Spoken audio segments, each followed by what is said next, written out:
life of another,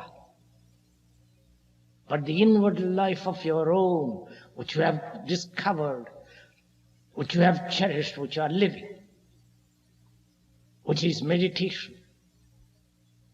Without that, we'll not only have wars, more destruction and more misery. So meditation, whether you like it or not, is important for every human being. Whether he is highly sophisticated or a simple person by the wayside.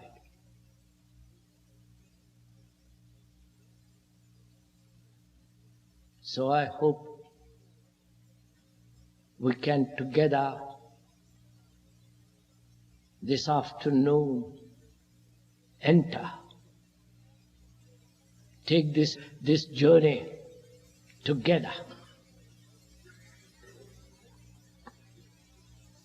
Meditation involves concentration.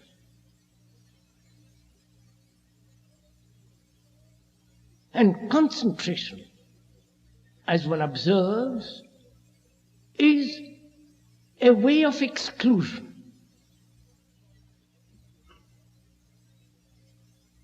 That is, concentration implies forcing thought in one particular directed direction, excluding all else.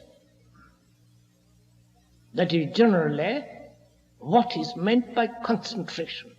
To concentrate upon, to direct, to focus your mind.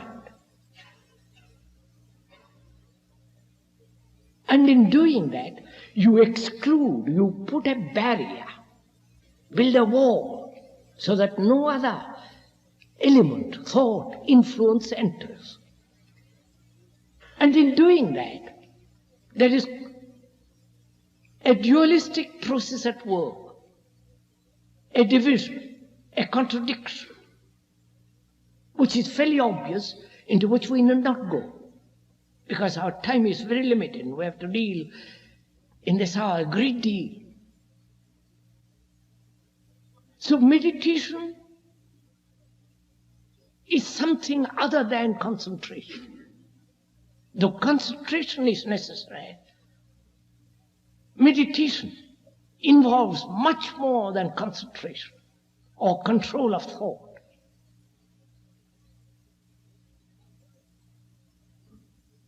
And it involves attention, not concentration, to attend. That means to give your mind, your heart, your body passionately to attend to something. In that attention, if you observe very carefully, there is neither the thinker nor the thought, neither the observer nor the observed, but only a state of attention.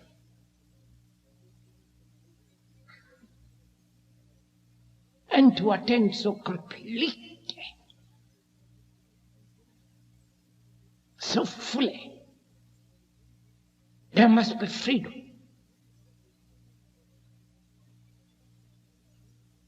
So here begins the whole problem. That is to attend completely,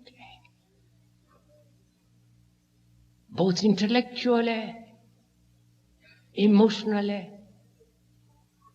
with your eyes, with all the response, awakened response, and being aware of those responses, from which comes freedom. It's only a mind that's completely free that can attend, and that is not so difficult. Don't give it an extraordinary meaning. It's very simple. If you listen to something attentively, whether it is to music,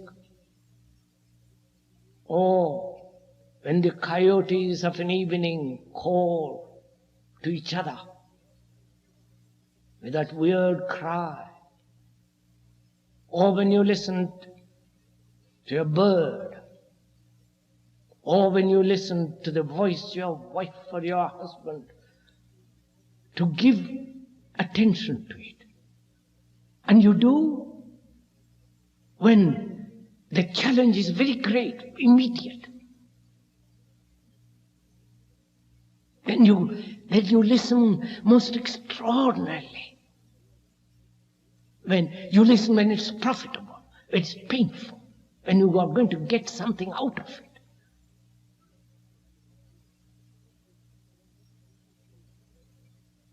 But when there is a reward in that listening, there is always the fear of losing.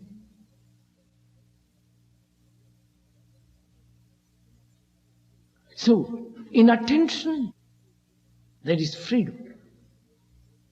A free mind is only capable of attention, in which there is no achievement or gaining or losing or fear. And that's necessary, because it's only a quiet, attentive mind that can understand this immense problem of living. And it's only the quiet, meditative mind that can come upon what's called love. And so we are going to attend, and we're going to learn together what it means to attend. And it is only that attentive mind that is the meditative mind. We're going to learn, not accumulate knowledge. Accumulating knowledge is one thing and learning is another. And we're going to learn together this problem, about this problem of living, which is relationship, which is love, which is death.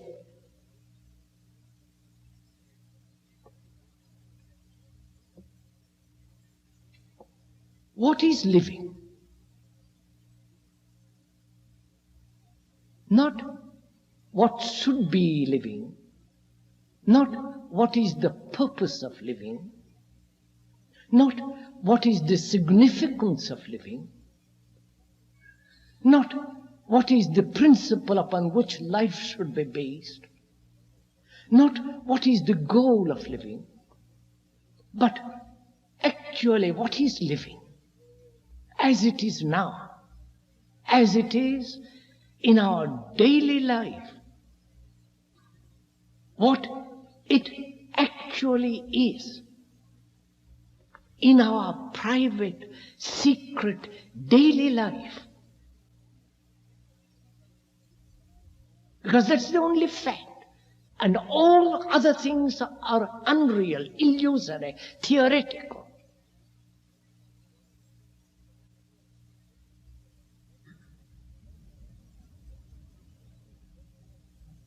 So what is this life?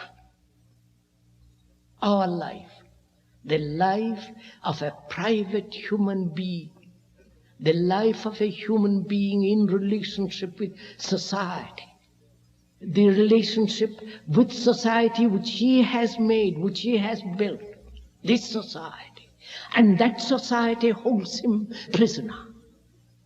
So he is the society. He is the world. And the world is not different from him. Which again is fairly obvious.